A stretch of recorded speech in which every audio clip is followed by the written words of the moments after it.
আসসালামুআলাইকুম viewers, আশা করি সকলেই ভালো আছেন। ওয়েলকাম করছি চীনের রান্নাবান্নার পক্ষ থেকে। তো আজকে আমি আপনাদের সাথে শেয়ার করব একটি ভুনা খিচুড়ি। তো খিচুড়ি আমরা কম বেশি সকলেই রান্না করতে জানি। তো আমি কিভাবে রান্না করি পারফেক্টভাবে ঝরঝরা করে, আজকে আপনাদের সাথে শেয়ার করব। তো আশা করি ভিডিওটা আপনাদের সকলেরই ভালো লাগবে, আর আমাদের ভিডিওটা পুরোটা না টেনে দেখবেন। তো আপনারা এখনও যারা আমাদের চ্যানেলটিকে সাবস্ক্রাইব করেননি, প্লিজ আমাদের চ্যানেলটিকে সাবস্ক্রাইব করে পাশে থাকা বেল আইকনটি অন করে দেবেন, এবং যারা ফেসবুক পেজ থেকে দেখছেন তারা আমাদের পেজটিকে ফলো এবং লাইক করে দেওয়ার অনুরোধ রইল। এখানে নিয়ে নিলাম চালগুলো আমি ধুয়ে ভালোভাবে ক্লিন করে নিয়েছি। এখানে নিচ্ছি পেঁয়াজ কুচি। পেঁয়াজগুলোকে আমি পাতলা করে কুচি করে নিয়েছি। এখানে নিয়েছি রসুন বাটা, আদা বাটা, কিছু কাঁচামরিচ ফালি করে নিয়েছি, আর কিছু গোটা নিয়েছি। এখানে নিয়েছি দুটো তেজপাতা, এখানে 4টা লবঙ্গ, 4টা এলাচ আর 2টো দারচিনি। এখানে নিয়েছি দুপদের ডাল, মশারি ডাল এবং মুগ ডাল আমি মিক্স করে তারপর ভালোভাবে ধুয়ে পরিষ্কার করে নিয়েছি, আর 30 মিনিট ভিজিয়ে রেখেছি। ধোয়ার পর এখানে নিয়েছি মুরগির মাংস। এখানে আমি কোনো মুরগির হাড় নিয়ে নিই, শুধুমাত্র মাংস নিয়েছি, বুকের মাংসগুলো। তো মাংসগুলোকে আমি ভালোভাবে ধুয়ে পরিষ্কার করে নিয়েছি। এখন এ পর্যায়ে দিয়ে দিচ্ছি হলুদের গুঁড়া, সামান্য মরিচের গুঁড়া, পরিমাণ মতো লবণ। এখন আমি সবগুলো উপকরণ আর দিয়ে দিচ্ছি একটু তেল, এতে করে ভাজার সময় ছিটকে আসবে না। তো এখন আমি হাত দিয়ে ভালোভাবে সবগুলো উপকরণ মেখে নিচ্ছি। মেখে তারপর 5 মিনিট রেস্টে রেখে দেব। তো দেখতেই পাচ্ছেন রেস্টে রাখার পর হয়ে গেছে। এখন আমি ভাজার জন্য একটি ফ্রাই প্যানে পরিমাণ মতো তেল দিয়ে, তেলটা গরম হয়ে আসলে মাংসগুলো দিয়ে দিয়েছি। দেখতে পাচ্ছেন কোনো রকম ছিটকে আসেনি। তো আমি মাংসগুলোকে একটু নেড়ে চেড়ে নিচ্ছি ভালো করে। এখন আমি মাংসগুলোকে ভেজে নিব উল্টে পাল্টে।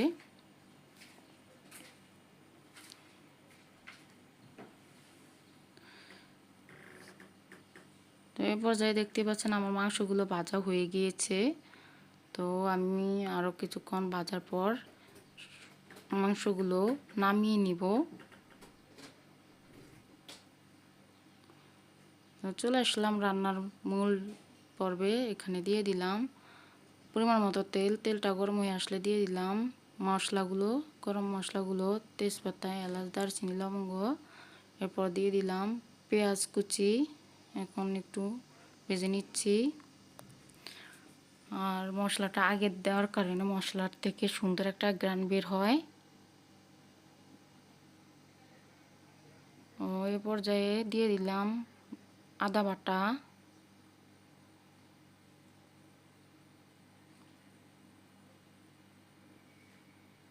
এখন আদা রসুন বাটাকে ভালোভাবে আমি ধুয়ে ভালোভাবে ভেজে নেব, যাতে করে আদা রসুনের কাঁচা গন্ধটা চলে যায়।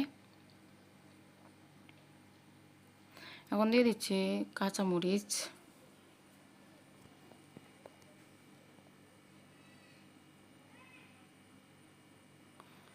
দিয়ে দিলাম ধনিয়ার গুঁড়া,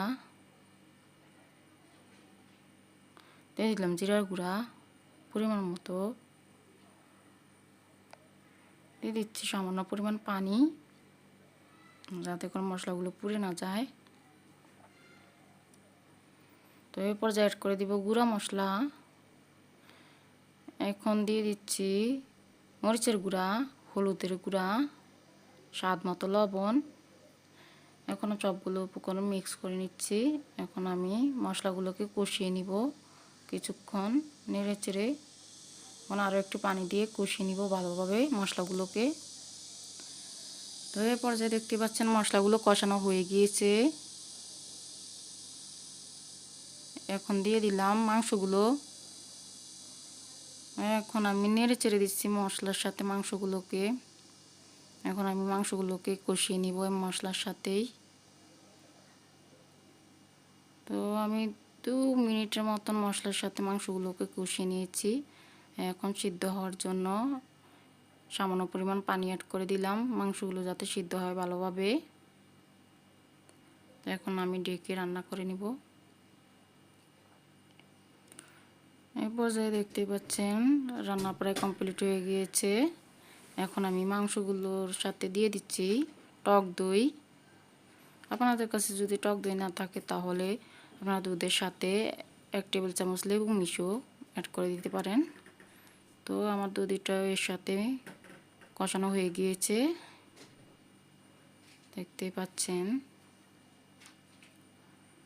তো এ পর্যায়ে আমি নামিয়ে নিব মাংসটাকে। তো এখানে আমি আরও একটি হাঁড়িতে পরিমাণ মতো তেলটা গরম হয়ে আসলে দিয়ে দিলাম পেঁয়াজ কুচি। পেঁয়াজটা একটু ভাজা হয়ে গেলে দিয়ে দিলাম রসুন বাটা আর কাঁচামরিচ। একটু ভাজার পর দিয়ে দিলাম ডালগুলো। এখন আমি ডালটাকে মশলার সাথে ভালো করে ভেজে নিব, এতে করে কিন্তু ডালগুলো ভেঙে যাবে না আর একদম ঝুরঝুরা হবে খিচুড়িটা।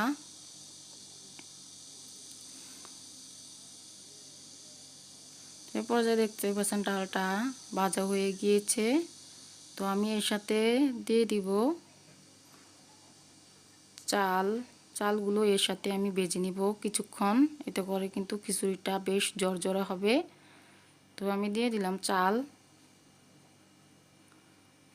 এখানে আমি চিনি গুঁড়া চাল নিয়েছি, আপনারা যে কোনো চাল দিয়ে করতে পারেন।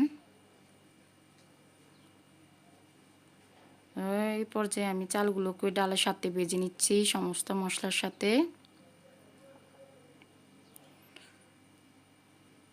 এই পর্যায়ে আমার চালটাও প্রায় ভাজা হয়ে গিয়েছে, আমি আরও একটু নেড়েচেড়ে ভেজে নেব। আর এই সময় একটু ভালোভাবে নেড়েচেড়ে দিতে হবে, তা নাহলে নিচে লেগে যাবে, দেখতেই পাচ্ছেন। তো এ পর্যায়ে আমি গরম পানি অ্যাড করে দিচ্ছি। আমি যে পরিমাণ ডাল চাল নিয়েছি তার ডাবল পরিমাণ পানি অ্যাড করে দিব এ পর্যায়ে। পানি অ্যাড করার পর আমি কিছুক্ষণ চালটা আর ডালগুলোকে ফুটিয়ে নেওয়ার পর যখনই পানিটা একটু কমে এসেছে তখনই মাংসগুলো অ্যাড করে দিয়েছি, দেখতেই পাচ্ছেন। এখন আমি মাংসগুলোকে নেড়ে চেড়ে আবারও ডেকে, এ পর্যায়ে কিন্তু চুলার আঁচটা কমিয়ে রাখতে হবে, তা না হলে নিচে লেগে যাবে।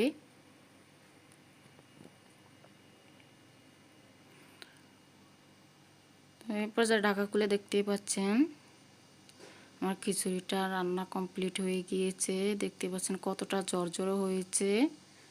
আর সবগুলো স্টেপ বাই স্টেপ যদি আপনারা ফলো করে রান্না করেন তাহলে আপনাদের খিচুড়িটাও একেবারে ঝরঝরে হবে। তো এখন আমি নামিয়ে আপনাদেরকে একটি সার্ভিং বলে সার্ভ করে দেখাচ্ছি। দেখতেই পাচ্ছেন কতটা ঝরঝরে হয়েছে খিচুড়িটা, দেখতে যেমন লোভনীয়, খেতে ভীষণই মজার হয়েছিল এই খিচুড়িটা। আর আমি এভাবে খিচুড়ি রান্না করলে আমার ফ্যামিলির সকলেই খুবই পছন্দ করে।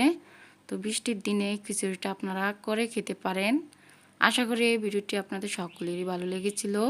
যদি ভালো লেগে থাকে তাহলে লাইক কমেন্ট শেয়ার করতে ভুলবেন না এবং আমাদের চ্যানেলটিকে সাবস্ক্রাইব করে পাশে থাকা বেল আইকনটি অন করে দিবেন। আর যারা ফেসবুক পেজ থেকে দেখছেন তারা আমাদের পেজটিকে ফলো এবং লাইক করে দেওয়ার অনুরোধ রইল। এবং যদি ভিডিওটি ভালো লাগে তাহলে বেশি বেশি শেয়ার করে দিয়ে অন্যদেরকে দেখার সুযোগ করে দিবেন।